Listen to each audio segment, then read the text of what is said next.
একদিকে আমাদের সন্ত্রাসবাদের বিরুদ্ধে লড়াই চলবে, আর অন্যদিকে যুবকের কাজ নেশার বিরুদ্ধে আমাদের লড়াই চলবে। রুটি রুজির এই লড়াই আমরা আগামী দিনে আরো বেশি শানিত করব।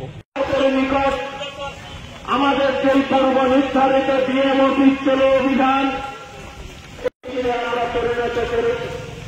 আপনারা সবাই জানেন গতকাল কাশ্মীরের পেহেলগামে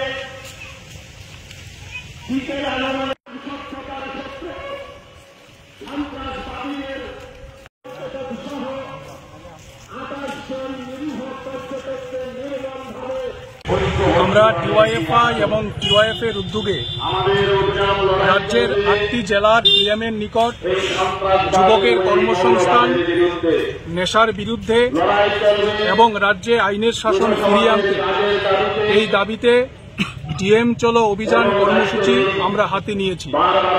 আজকে খোয়াই জেলাতে ডিওয়াইএফআই এবং টিওয়াইএফ এর উদ্যোগে এই কর্মসূচিটি অনুষ্ঠিত হবে।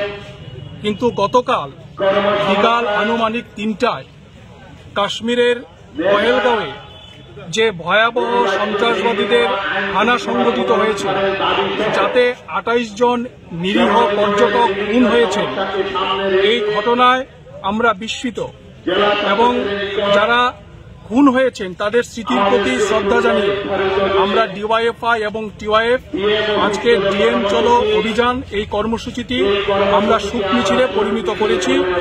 আমরা এখান থেকে একটি প্রতিনিধি দল শুধুমাত্র আমাদের এই দাবি সনদ ডিএম এর নিকট আমরা তুলে দেব।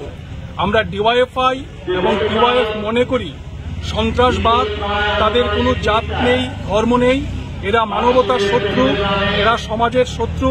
এই মুহূর্তে আমাদের দেশের সামনে একটা কঠিন চ্যালেঞ্জ।